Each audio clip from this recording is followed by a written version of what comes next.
Today we're bringing you a beautifully styled 1937 Cadillac sedan. It's one that's rarely seen, especially 9 decades after it was new.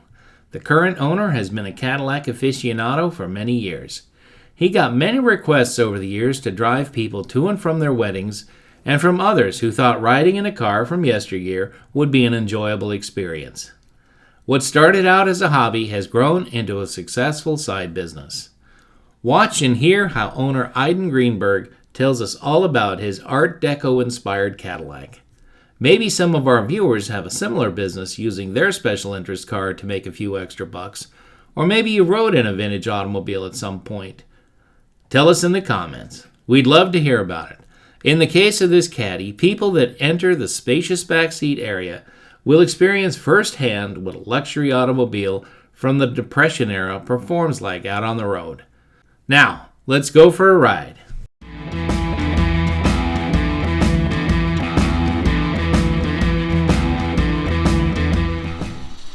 My name is Idan Greenberg. I am the owner of this 1937 Series 60 transformable sedan, model number 6019.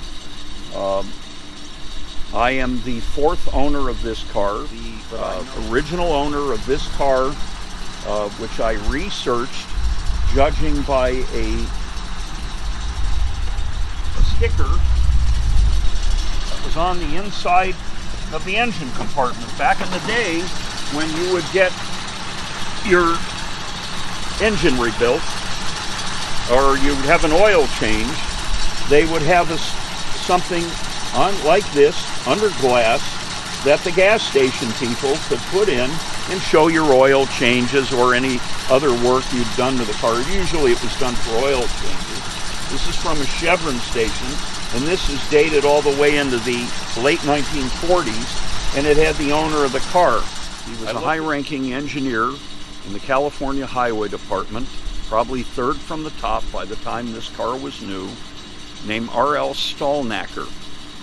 And he was stationed in Sacramento, and he probably almost certainly had a driver in a car assigned to him because he was such a high-ranking engineer in the California Highway Department.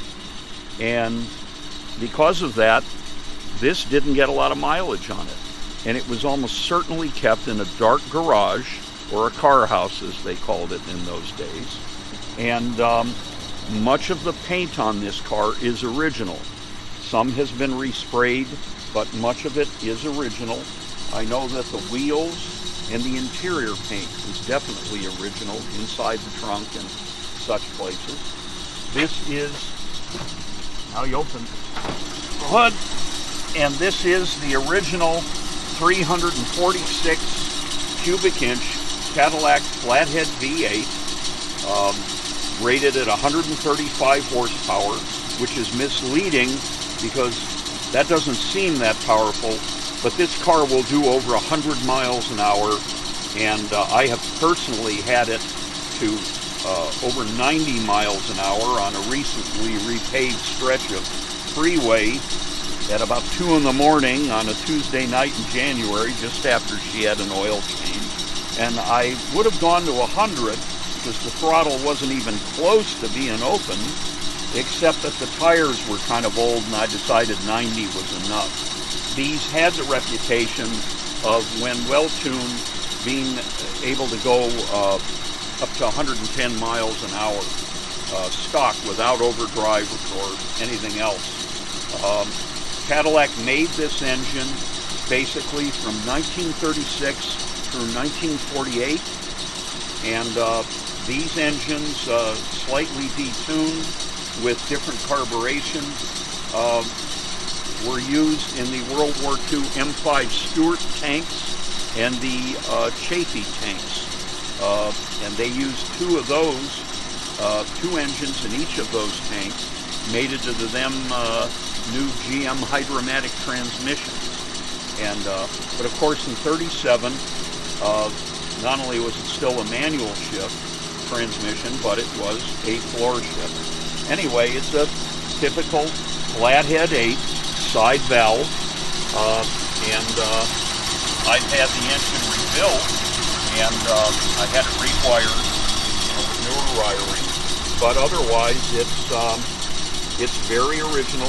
37 was the first year for the automatic choke with Cadillac. And anyway, recently my fuel pump, the mechanical fuel pump, failed, and I'm going to get it rebuilt, but there are not many places that can do that properly. So before I send it off, I just decided to reroute it away from the mechanical fuel pump. So it's using a backup electrical fuel pump, which I install on most of my older vehicles, so that during the summer, if she starts to vapor lock, which is a problem with side valve engines, all I got to do is flick a toggle switch and it'll keep going, like going up a hill in a hot summer, something like that. An electric fuel pump can also aid starting, but my eventual goal is to get the mechanical fuel pump fixed, because that's what I use most of the time, using an electric fuel pump as a backup. So that's why this hose is here. Normally that would not be here. But otherwise, she's very original. The only major thing I had done with this car besides the electric fuel pump backup is install seat belts for safety, and instead of one removable cap, you fill it with distilled water type of battery. It has two Optima gel type batteries, wired parallel, which give the starter motor on this car 1,700 cold cranking amps instead of like 500 amps like an original battery would be. And that's to get her to start regularly, because I do weddings, birthdays, anniversaries, and situations where that car has to start. We'll show the other side of the engine.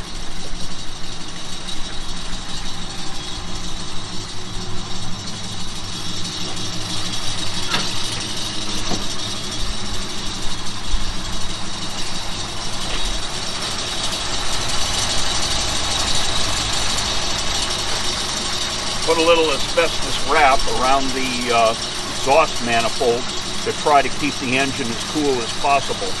The big difference between pre-World War II V8s and post-war V8s, referring to World War II, is that is not in horsepower. It's in compression ratio and how cool or hot they ran. Side valve engines, so-called flatheads, whether they're straight or in V configuration, tend to run hot. And when I was a child, you drive down the road in the desert, like when we would drive from Phoenix to San Diego in the middle of August, and you'd see a cloth bag filled with water hanging off the hood ornament in the front. And it was to try to cool the engines. Back in those days, they made the radiators out of copper, and later on they learned how to make them out of aluminum, which is better for cooling. And they learned later to put in shrouded fan blade housings, which tend to direct the coolant air. So every old car owner tries to keep a balance between reliability, practicality, and originality. And I think I've succeeded fairly well in keeping this car original. But the bottom line is, when you want to go, you want to go. You don't want to sit there being boiled over or not being able to start.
Ready when you are.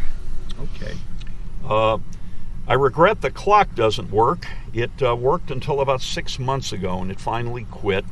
It's probably all gummed up with 80-something-year-old clock lubricant, but it ticked away nicely. I guess eventually I'm going to have to put a quartz movement on this clock. And the radio worked until about 2 years ago. This was the one option the original owner bought. He got an RCA Victor radio, which is an upgraded deluxe radio from the standard one. I don't know who made it, but here are your gauges. I like the wording, the semantics: cold, normal, hot. But on the other hand, they didn't have empty and full. They just had E and F, and hoped that you would know the difference. But they have oil pressure written in this nice script, battery, and I love the gauge layout. Everything is so clear and easy to read.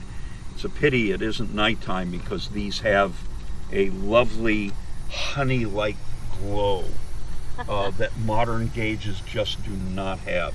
This was 37 was the last year of the manual shift, and that's one reason I wanted a 37. I didn't want a 38 because they went to a column shift after that. Anyway, she's got a lot of get up and go.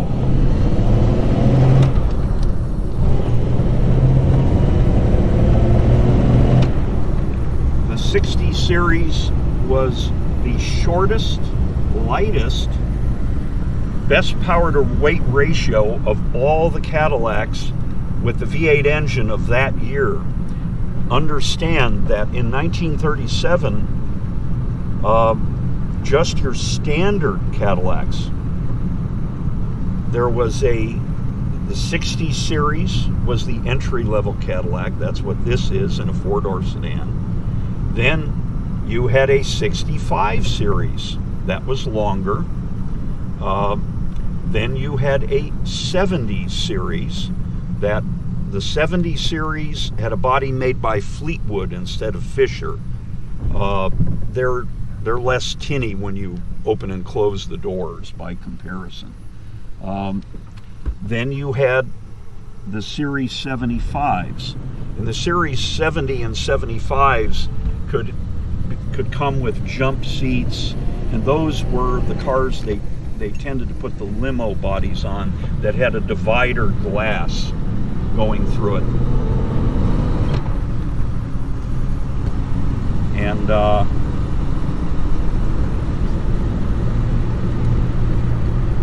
And you've got your ashtray here. This is the control for your vacuum windshield wipers, which don't work very well. I'm probably going to get them converted to electric because all the companies that rebuilt vacuum windshield wipers, like Trico, they're all out of business, and companies who claim they can fix the vacuum wipers, I've tried all of them. None of their fixes last very long. That use the engine vacuum to drive this.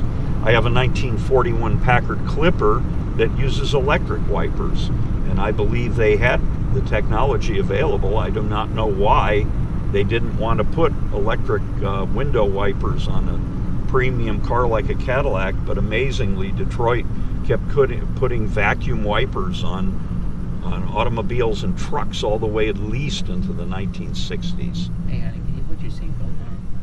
So we're gonna take off and get some idea of the speeds these cars can go at.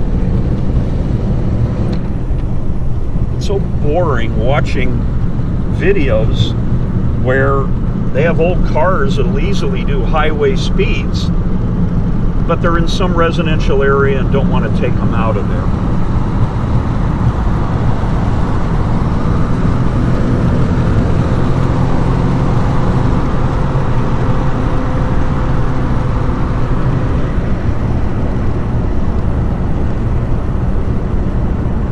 Notice you don't hear rattling. And this was the least expensive Cadillac they made. The Series 70 and 75s made by Fleetwood had probably more sound deadening in them, but the engines were the same. Then that year they had the Series 80, which was the last year of the V12, the 368 cubic inch V12s, and then they had the Series 90s, which were very scarce because it was the Depression after all. They had I believe it was the 452 cubic inch V16 engines.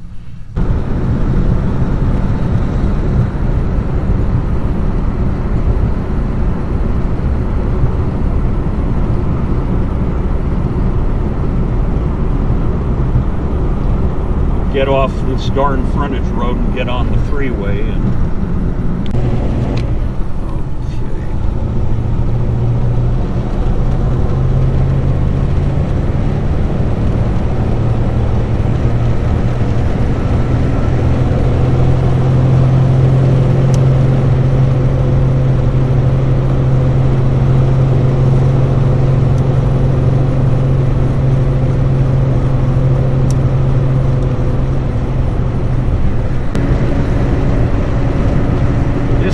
wants to cruise at 70 miles an hour.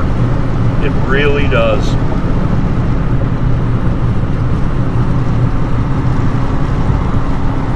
But it'll go much faster than this.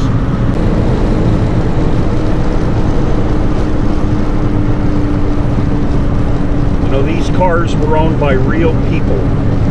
They called them a banker's hot rod because typical upper middle class banker was the sort of person who could afford a car like this. Mind you, in 1937, you could buy a brand new Ford for half the cost with a flathead V8. Same with the Plymouth. You know, they had a straight six. You could buy much less expensive cars than this, but they would not have this kind of power. And that's the thing, the 346 cubic inch flathead, its horsepower rating is only 135, but that's very misleading because it had a 346 cubic inch engine and it had a great deal of torque, which has to do more with the mass and momentum of the moving parts, and that provides your true usable power.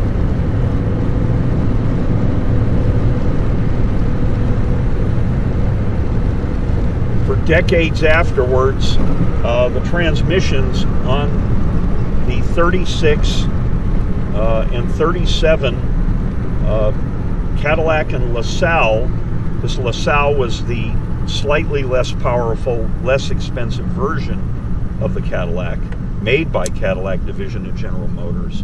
Hot rodders love the transmissions on these cars so much that for decades afterwards they'd search the junkyards for the floor shift transmissions on the 36 and 37 Cadillacs and LaSalles to put them into various high-speed motoring apparatus that they would put together. And I'll show you something you don't see on these cars very often, and that is the original plaque from the showing the original dealer and the 5-digit phone number, how to get in touch with the dealership if you needed to get your car work done. And that shows to a large extent how original this car is. And I was told that it ended up in the hands of the entertainer Wayne Newton, who then sold it to a impresario of the television and radio industry early in Arizona named Tom Chauncey. He had a large Arabian horse ranch on North Scottsdale Road, and now there are a number of high-end car dealerships where that was, and the street is called Chauncey Drive. And Mr. Chauncey was the owner of this car. He died in about 1989. His daughter auctioned it off shortly afterwards, and you know the rest. So that is the history of this car in the last 16 years that I've had it. Well, What do you guys think of a pre-war Cadillac still being used to help make lasting memories for people? Tell us in the comments. Thanks to Idan for taking the time to help us bring you this feature. So join us next Friday as we bring you a car that's sure to excite muscle car owners, and particularly fans of big Ford performance cars from the Total Performance era. Jim Wagnon's 1964 Galaxie 500 convertible. Under the hood is the 390 Police Interceptor engine, backed by a manual 4-speed transmission. It's an unusual color, too. Add it all up, and you get an amazing car that even the most seasoned car enthusiast has likely ever seen. It's a fantastic car, so you don't want to miss it. Until then, stay safe, stay healthy, and be careful out there.